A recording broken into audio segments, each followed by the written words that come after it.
Pessoal, bom dia a todos aí. Então sejam bem-vindos a mais uma aula de laboratório de programação aplicada. Semana passada eu fiz aí a atualização do SIGA-A, vocês acessaram lá o material disponibilizado, assistiram a videoaula que estava lá linkada no PDF, alguém acessou, alguém teve problema?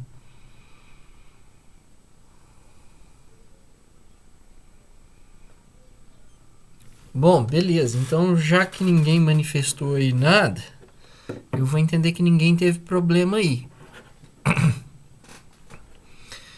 Então, beleza. A aula de hoje aqui está mais dedicada, então, à parte, tá, da organização, a construção da tabela verdade e ao uso das portas lógicas. Vou passar muito brevemente ali sobre essa questão de conversão numérica, tá? Não vou dar mais atenção não, porque eu falei disso na aula passada, deixei videoaula linkada lá. Então eu vou dar uma passada bem rápida sobre essa questão aí de conversão numérica. Porque vocês têm material agora para terminar de pegar isso sozinho. Como ninguém teve dúvida, então não tem por que eu ficar repetindo esse procedimento aqui não. Que nós vimos então na última aula? Nós começamos a ver sobre sistemas digitais, passamos por definição, conhecemos o bit em si, que ele pode assumir dois valores, valor alto e baixo. Vimos a formação a partir dos bits, a formação dos bytes e suas variáveis ali de escala, né? As suas escalas. E entramos então na notação binária, que na semana passada nós começamos então a verificar esse processo aí de conversão binário, de binário para decimal e de decimal para binário. Foi o que a gente viu. É importante, tá, gente, que vocês sempre lembrem disso daqui, ó, que o bit menos significante ele sempre estará à direita. O bit com maior significante, o bit mais importante, que é o que traz a informação mais importante, sempre será o bit da esquerda. E a partir daí nós fizemos então essa conversão. Para fazer a conversão, basta ver a posição que o elemento está levando 2 elevado à posição que ele está, lembrando que onde nós temos 0, esse elemento ele some e não aparece aqui para mim na minha soma. Por quê? É como se eu estivesse fazendo 1 vezes 2 elevado a 0, 1 vezes 2 elevado a 1, 0 vezes 2 elevado a 2. Então, por esse motivo, esse termo aqui, onde é a posição 0, né, o bit 0, que está elevado a 2, ele vai ser anulado, por isso ele não aparece aqui na soma. Quando você desenvolve essas potências e realiza a soma, você sabe que 1, 1, 0, 1, 1 na base binária representa para a gente o número 27, que é o número natural nosso, nós usamos aí o sistema binário. É essa representação do número 27 para o computador, ok? Aqui eu tinha dado um outro exemplo que eu também resolvi, que era essa outra sequência de bits aqui com 7 bits, em que nas 3 primeiras posições nós temos 1 e na última posição aqui, o bit 6, né, no caso, a gente tem 1 também. Então repete aquele mesmo esquema, 1 vezes 2 elevado a 0, 1 vezes 1 é 1 vezes 2 elevado a 1, 1 vezes 2 elevado a 2. Aqui vai ser 0 vezes 2, vai dar tudo 0, então por isso eu já pus 0 aqui direto. E 1 vezes 2 elevado a 6. Resolve as potências e soma. Então 64 mais 4 mais 2 mais 1. Esse número aqui de 7 bits, né, do bit 0 até o bit 6, para essa configuração de bits, representa para mim então o número 71 na base decimal. No finalzinho da aula, né, eu tinha iniciado, da aula passada, eu tinha iniciado aí a conversão de decimal para binário, que é fazer o quê? É fazer o processo inverso. Então, é fazer a fatoração do número que a gente quer converter. Fazer a fatoração sem trabalhar com casas decimais. Eu preciso aqui do resto. O resto gera para mim um número binário. Então, o que eu vou fazer? Eu sempre vou dividir o número que eu quero transformar para binário por 2. Sempre deixando o resto sem assumir casa decimal, tá? É só uma divisão de inteiros. Então, dividindo 145 aqui por 2 dá 72, sobra 1, 72 por 2 dá 36, sobra 0. 36 por 2 dá 18, sobra 0. 18 por 2 dá 9, sobra 0. 9 dividido por 2 dá 4, sobra 1. 4 dividido por 2 dá 2, sobra 0. 2 dividido por 2 dá 1, sobra 0. Então, esse aqui é a nossa representação. Eu pego da direita para a esquerda para escrever os bits aí menos significante para o mais significante. Então, esse número aqui, ó, ele possui 1, 2, 3, 4, 5, 6, 7, 8 bits. Ele vai ser para mim o bit, na verdade, o menos significante, né, para o mais significante. Então, a gente tem aqui 1, 0, 0, 1, 0, 0, 0, 1. Anotado daqui, ó, da direita para a esquerda, o mais significante. 1, 0, 0, 1, 0, 0, 1. 145 na base decimal representa para mim essa sequência de bits aqui. 10, 0, 1, 0, 0, 0, 1. Lembrando que eu só separei aqui, tá? Esse espaçamento aqui é só para ficar mais fácil a nossa visualização.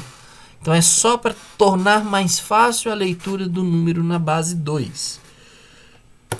E aqui eu deixei outro exemplo que foi o 29, que repete-se o mesmo procedimento. Então, é aquele caso. 29 em base decimal, né, é igual a 111,01 no binário. Então, 1101 no binário representa para a gente 29 no decimal. Caso alguém tenha dúvida nisso daqui, tem a videoaula que ficou no material da semana passada. Se assistir a videoaula e ainda permanecer a dúvida, favor me procurar, combinado? Então aqui nós fechamos a revisão aí da aula passada. O que nós vamos ver hoje? Hoje a gente entra com o conceito de tabela verdade.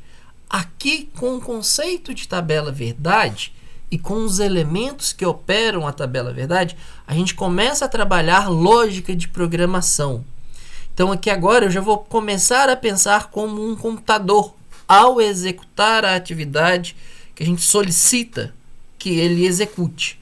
Então, tabela verdade é algo que nós vamos estar utilizando na programação aplicada, é algo que você utiliza quando você constrói um equipamento, porque é uma sequência de comandos que tem que acontecer ao mesmo tempo, comandos discretos, ou está feito ou não está feito, ok? Quando eu digo está feito ou não está feito, está acionado ou não foi acionado. Pensa aí em botões. Uma máquina industrial tem diversos botões. Para ela ligar, por exemplo, você pode ter que apertar 2 botões ao mesmo tempo. Então, se os 2 botões permanecerem pressionados ao mesmo tempo, a máquina liga, certo? Já, por exemplo, uma chave, um botão de segurança, um botão de emergência. Você pode ter vários botões de emergência posicionados na máquina, mas se você aperta um, não precisa apertar 2 ao mesmo tempo. Se você aperta um botão de emergência, automaticamente essa máquina para, tá? Em alguns casos, inclusive, ela é freada ali e parada mesmo na base da pancada. Para quê? Para não machucar o operador, para evitar uma colisão, algo do tipo. Bom, então tabela verdade, ele é um dispositivo, né, utilizado no estudo da lógica matemática, não só programação, tá? Ele tem outras aplicações aí para análise de verdade, mas para o nosso caso aqui de programação, do ponto de vista de sistemas digitais, a gente vai poder definir o valor lógico de uma saída, que no nosso caso aqui vai ser uma expressão algébrica relacionada às portas lógicas. E a gente vai saber quando essa saída vai ser verdadeira ou quando essa saída vai ser falsa, tá? Então, se ela for verdadeira, a gente considera que a gente está com bit 1, a gente está no bit alto. E se ela for falsa, a gente está no bit baixo ou bit 0 aí no nosso caso, né? E o que é a tabela verdade? É uma tabela realmente que a gente preenche com zeros e uns. Então, eu preciso de fazer alguns passos. Primeiro, conhecer a demanda.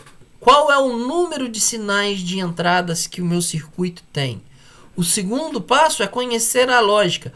Quais as portas lógicas envolvidas e quais as expressões lógicas que eu quero resolver. E o terceiro passo é montar o circuito lógico, que é fazer o seu diagrama de hardware mesmo, que a gente precisa. Hoje a gente vai ver um pouco sobre como preencher a tabela verdade e vai começar a relacionar a tabela verdade com as portas lógicas. Então a gente vai ver o passo 1 e parte do passo 2. Na próxima aula eu termino o passo 2 e talvez consiga entrar no passo 3, ok? Então a gente vai dividir essas etapas aí para suavizar, né, esse tanto de informações. Eu dou um exemplo de tabelinha, tá? Que é essa tabela que está sendo projetada. Como vocês podem observar, a tabela ela é preenchida somente com 0 e 1s, ok? Não tem outra informação para entrada. É lógico, ou então é verdadeiro, ou então é falso. Então, aqui eu estou representando uma tabela verdade para 3 entradas, que as minhas entradas ali são as variáveis A, B e C, e uma saída ali que eu chamei de S. Observem que a coluna de S está vazio. Por quê? A gente ainda não viu nada de porta lógica. Então, qual é a saída? Qual é a operação que vai acontecer ali? Nesse momento, a gente ainda não sabe. Então, eu nem me preocupei em preencher a saída. A questão é como que nós vamos preencher as variáveis de entradas, tá? Então, continuando esse exemplo, como que eu preenchi esse lado esquerdo da tabela aqui, o meu lado das entradas? Bom,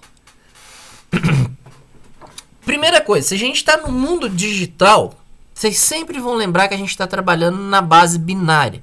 Então, a gente está trabalhando com 2. E a gente sempre vai começar no menos significativo, que é quanto? 2 elevado a 0. Pode ser A, B e C, ou pode C, B, A. Essa ordem de notação das entradas pode alterar? Pode, isso não vai afetar em nada. O seu resultado vai ser o mesmo. Porém, você tem que, indiferente ao nome que você está dando para a entrada, você tem que ficar atento a um seguinte. No meu caso, aqui da forma como eu fiz a anotação das tabelas, sempre o da direita vai ser para mim um menos significativo. E o elemento à esquerda vai ser sempre o mais significativo. Então, o menos significativo, ele sempre vai começar por 2 elevado a 0. 2 elevado a 0 é 1. Para a tabela verdade, isso significa para mim que o bit ele só pode repetir uma vez. Tá? Como assim uma vez? Apareceu 0 e é o menos significativo, na linha de baixo ele já tem que ter sido chaveado. Então, se era 0, passa a ser quanto? 1. O B, ele é o elemento meu intermediário. Ele não é o mais significativo, mas ele também não é o menos significativo. Então, ele representa para mim aqui, no exemplo que eu estou dando, o 2 elevado a quanto? A 1. O C foi o 2 elevado a 0. O próximo elemento aqui vai ser o 2 elevado a 1. 2 elevado a 1 dá para mim o quê? 2. Então, eu sei que o bit ele repete 2 vezes antes de fazer a troca. Quando eu estou me referindo a fazer a troca, é sair do estado baixo e ir para o estado alto. Ou fazer o processo inverso. Sair do estado alto e mudar para o estado baixo. Então, vale qualquer uma dessas duas operações. Sair de 0 indo para 1 ou sair de 1 indo para 0. Então, ele aparece para mim duas vezes. Então, o 0 agora, ele vai ser 0, 0, duas vezes. Apareceu 2 zeros ali na sequência, o que eu faço? Chaveio. Chaveio para quanto? Para 1. Então, ficou 0, 0, 1 e 1. 0, 0, 1 e 1. Preenchi a coluna do 2. A letra A, o que eu tenho? 2 elevado a 2. 2 elevado a 2, 4. Portanto, o bit da coluna A, ele vai repetir 4 vezes antes de fazer esse chaveamento. Então, aqui, ó, 0, 0, 0, 0. Inteirou 4 vezes que ele repetiu. Agora, ele faz o quê? O chaveamento. Ele vai virar 1, 1, 1 e 1. Fiz o preenchimento da minha tabela verdade, tá? Alguém deve se perguntar aí, ninguém manifestou aqui, mas deve perguntar: qual o número de linhas da minha tabela? O número de linhas é simples de calcular. Essa tabela aqui, ela tem 8 linhas. Por que ela tem 8 linhas? O número de linhas que a tabela tem é 2 elevado a n, em que n que é o número de etadas. Eu não tenho 3 entradas? Então, 2 elevado a 3, 8. Então, eu preciso de ter uma tabela com 8 linhas. Ok? Dúvida quanto a esse preenchimento da tabela verdade aí? Nesse momento, nós não estamos analisando tabela verdade. O que vai ser verdadeiro, o que vai ser falso. Eu estou preocupado simplesmente em preencher as minhas entradas. E não adianta. Eu preciso de seguir o que eu acabei de dizer, tá? Que é repetir e seguir esse procedimento. 0, 1, 0, 1, 0, 1, 0, 1, 0, 1. Preenchi a primeira coluna. 0, 0, 1, 1, 0, 0, 1 e 1. Preenchi a segunda coluna. Taco 4, 0 aqui na sequência. Depois 4 1s na sequência. Preenchi a última coluna. Ok? Tranquilo? Bom, Otávio, eu não te aconselho a mudar essa questão do menos significativo, tá? Você vai achar tabelas em que o menos significativo está à sua esquerda? Vai, mas adota como padrão o que você vai ter que trabalhar depois, mais à frente, aí, com os bits na hora de analisar byte. Então, mantenha a posição, porque vai ficar mais fácil de você treinar, de você gravar, se o menos significativo ficar sempre à direita. Então, trabalha sempre com essa ideia. O menos significativo fica sempre à direita. Para a tabela verdade, não vai fazer muita diferença, não. Se você invertesse ali a coluna do C com a coluna do B, com a coluna do A, desculpa, não iria fazer tanta diferença. Mas eu te aconselho já a trabalhar no padrão de byte, em que o menos significativo sempre estará à direita. O mais significativo sempre estará à esquerda. Então já trabalha no padrão, que você já costuma trabalhar no padrão e vai sofrer menos lá na frente, ok? Então, pessoal, agora eu preciso analisar. Analisar quem? A minha saída S. Para eu analisar a saída S, eu preciso de saber qual que é a operação que isso está fazendo. Então, eu posso ter casos que 0, 0, 0 para mim, eu quero ativar alguma coisa. Não tenho chave nenhuma sendo pressionada. Chave nenhuma sendo pressionada, eu posso querer que uma lâmpada seja acesa. Depende da minha lógica. Depende do que eu estou considerando, de como eu estou levando. Então, o que isso vai interferir para mim na minha programação? O que isso vai interferir para mim no meu circuito lógico? Bom, para isso, a gente tem alguns elementos físicos, tá? Que aqui no caso a gente vai ver primeiramente elementos físicos, mas a ideia desses elementos físicos ocorre na programação. Então, ela é recorrente na programação. Então eu vou começar com a parte física, mas tudo que a gente vê que agora de porta lógica, que é um elemento, é um componente que você vai lá e coloca na sua placa, a gente consegue reproduzir a mesma lógica na programação. Essa lógica que por portas lógicas ou por circuitos lógicos, ela é chamada de álgebra booleana. Então a gente tem a lógica booleana aqui envolvida, que é simplesmente ou é certo ou é errado. Ou, para o nosso caso aqui da programação, ou você tem bit alto ou você tem bit baixo. Então, portas lógicas, né, ou circuitos lógicos são dispositivos que operam e trabalham com um ou mais sinais lógicos de entradas para produzir uma e somente uma saída, dependente da função implementada no circuito. Bom, então eu preciso de implementar uma função. Lembra, essa função ela está relacionada com a expressão de lógica que esse circuito vai realizar. Como assim, Lucas? Vamos começar a ver esses elementos. Então, vamos começar a associar as coisas agora.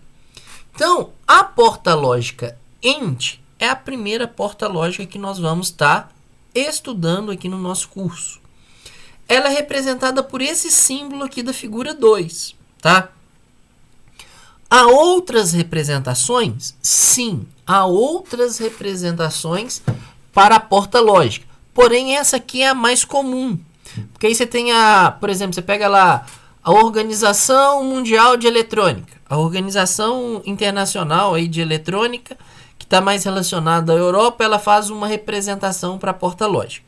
Você pega a Associação Norte-Americana, a Associação Nacional Americana de Símbolos, ela utiliza esse símbolo aqui. Então, todos os símbolos que nós vamos ver está de acordo com a simbologia americana, que é o que se encontra em maior uso, tá? Então, por isso que eu adotei essa simbologia aí para a gente seguir, porque é o que mais está em uso. O que a gente pode ver nessa porta lógica? Primeiro, ela possui duas entradas, a entrada A e a entrada B.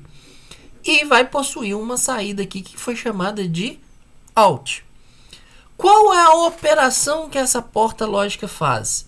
A operação que essa porta lógica faz é a operação de produto, tá? Ela é uma operação de produto. Então, basicamente, você vai fazer o quê? A vezes B. Então, eu monto a minha tabelinha verdade. Menos significativo aqui para mim, eu chamei como elemento B. E eu vou preencher ele. 0, 1, 0, 1. Meu segundo elemento é o A. Minha segunda entrada é a A. E eu tô lá, 0, 0, 1 e 1. Agora eu vou calcular a minha saída. 0 vezes 0, sai 0. 0 vezes 1, sai 0. 1 vezes 0, sai 0. 1 vezes 1, sai 1. Então, tanto para circuito lógico quanto para a programação, porque lá a gente vai ter uma função e essa função vai chamar para a gente AND, ela faz o quê? Somente se as minhas duas entradas forem verdadeiras ou forem bit alto, no nosso caso, a minha resposta também vai ser verdadeira. Onde que eu tenho uma aplicação muito simples de porta AND? Um exemplo muito besta de onde você tem isso daí é, por exemplo, ali nessas empresas que trabalham com prensa. Prensa para quê? Para fazer uma porta de carro, por exemplo. Você entra com uma chapa lisa de aço, vai vir a prensa e vai moldar essa chapa de aço, né? De acordo com o molde ali, com o modelo do carro que a gente tem. Nesse sentido, o que acontece? Você tem uma prensa de toneladas fazendo força em cima dessa chapa de aço para poder moldar ela. Então, do ponto de vista de segurança, se o operador dorme, se o operador passa mal, Se ele tá distraído no dia lá porque brigou com a mulher e deixa a mão dele sob essa chapa, beijo, até logo e tchau. A mão do sujeito vai ser prensada ali e ele vai perder a mão, ele vai ter que ter essa mão amputada, vai ter que ter o braço amputado. Se ele cair lá dentro, ele vai ser esmagado e vai morrer. Então, para evitar que esse tipo de acidente aconteça, a gente usa a lógica AND, tá? Para o acionamento da prensa. Por quê? Você coloca um botão à esquerda, você coloca um botão à direita, espaçados, ok? Tipo 1 metro, 1,20 m, de forma que para que a prensa desça e molde a chapa, os dois botões têm que ser pressionados ao mesmo tempo. Então eu estou usando a lógica AND. Por quê? A minha prensa, ela só pode descer se os dois botões estiverem jogando sinal 1.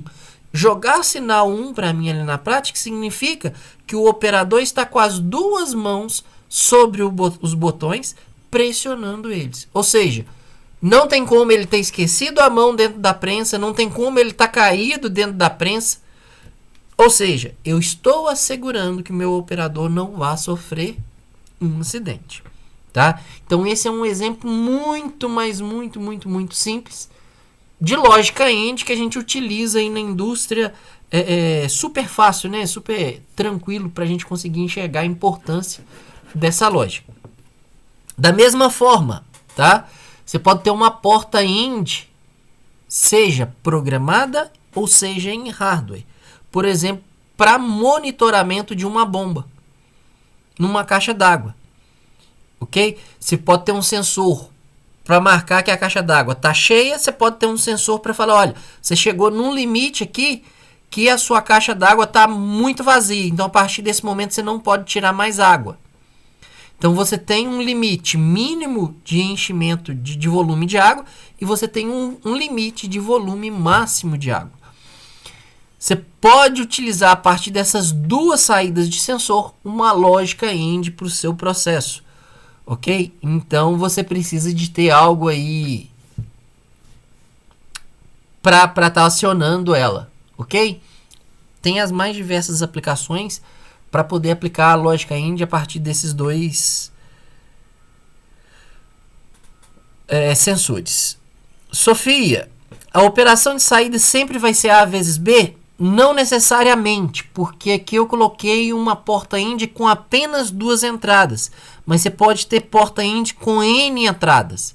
Então sempre vai ser a operação de produtos, indiferente quantas entradas você tem.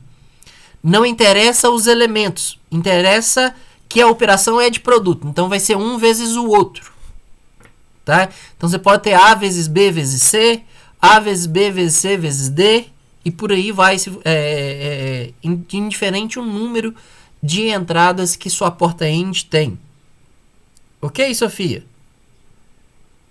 Mas sempre operação de produto. A porta OR ou porta OU, tá? Veja que o símbolo muda. Olha a diferença do símbolo da porta AND para o símbolo da porta OU.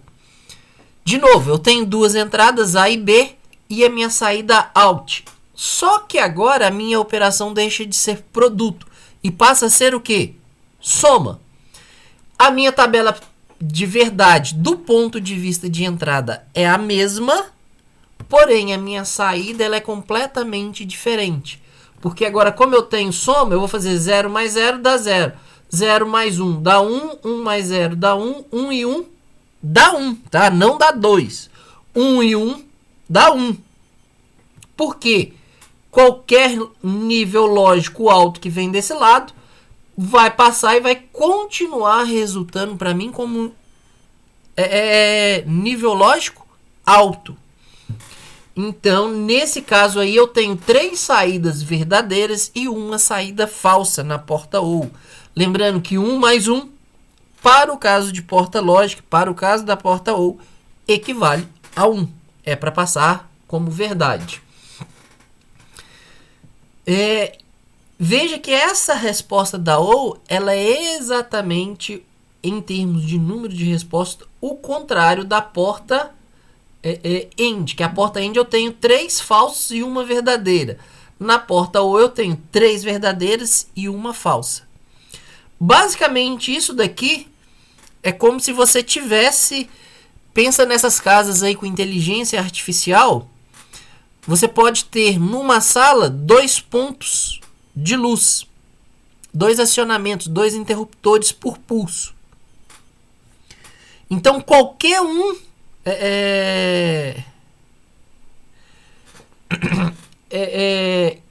qualquer interruptor que for acionado, a sua lâmpada ela vai acender ou ela vai desligar, dependendo de como está a lógica implementada lá para dentro. Então, a ação de acender ou desligar aqui, ela vem pelo acionamento desses interruptores. Camille, falso quando você tem 0, verdadeira quando você tem 1. Sempre, na lógica nossa digital, vai ser isso aqui. Verdadeiro, você tem bit alto. Falso, você tem bit 0, bit baixo, ok? Então aqui ó, eu tenho 3 saídas verdadeiras porque eu tenho 3 uns. E na AND eu tenho 3 zeros, então eu tenho 3 saídas falsas. Para qualquer situação de lógica, não só para lógica. Você pode ter um circuito. Se você tem 1 é verdadeiro, se você tem 0 é falso. Não só para a porta, inclusive para os circuitos que a gente vai montar mais à frente.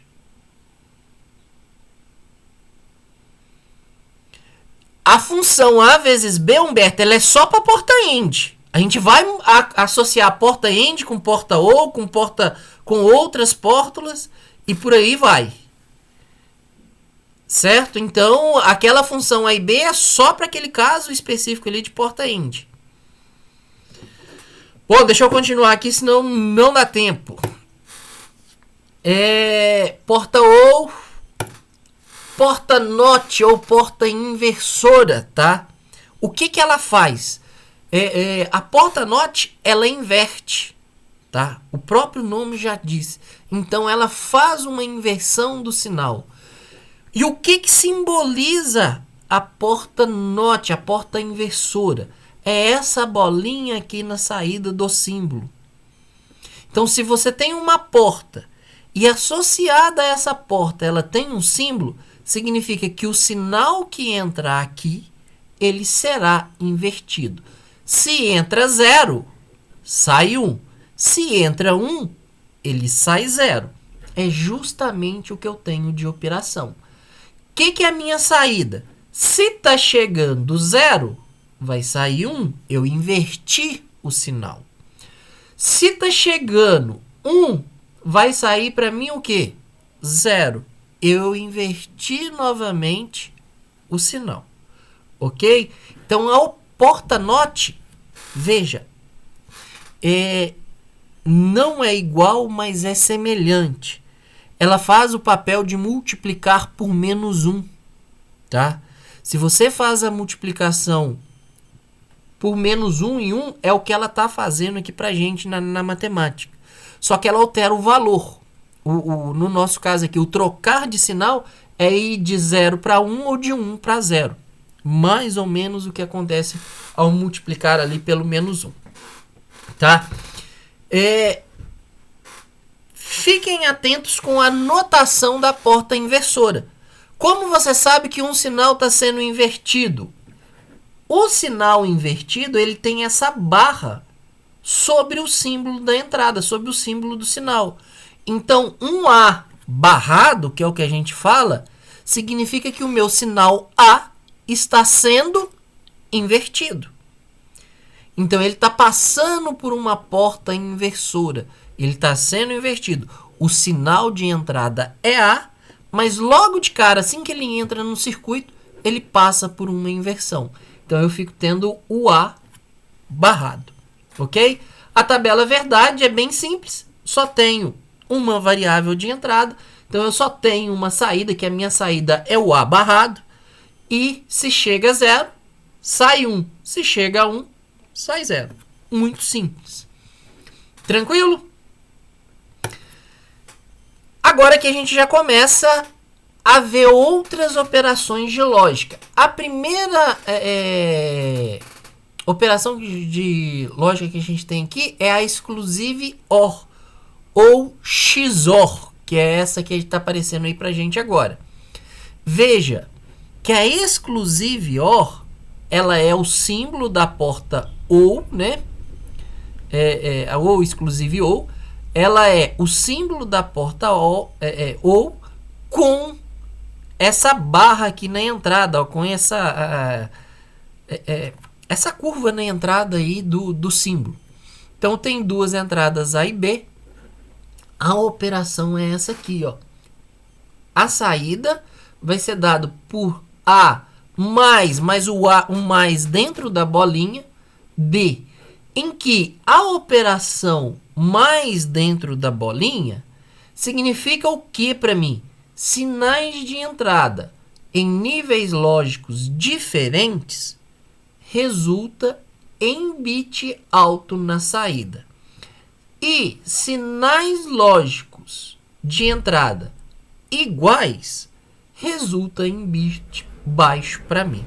Então, essa operação aqui da equação 3 significa: tem o sinal de entrada igual, não estou preocupado se é bit alto, não estou preocupado se é bit baixo. As minhas entradas são iguais, a minha saída é o quê? Falsa. Então, a minha saída vai aparecer 0, bit baixo. Então, veja, 0 e 0, bit baixo na saída. 1 e 1, entradas iguais, bit baixo na saída.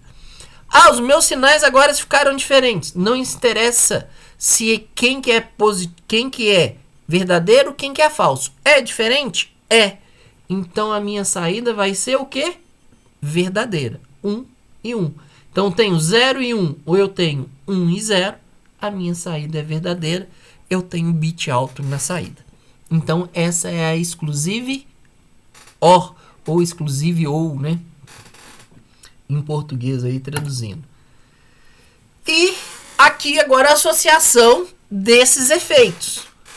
De cara, olhando pelo símbolo, o que eu tenho ali antes da minha saída?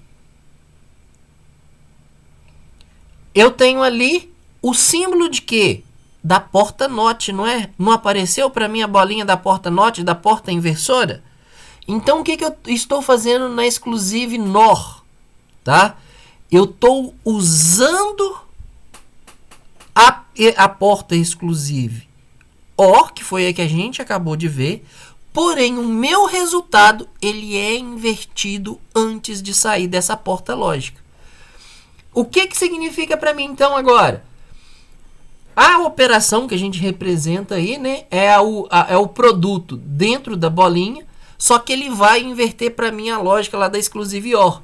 Então, sinais de entrada em níveis lógicos diferentes resulta em bit baixo na saída, ou seja, resulta em 0.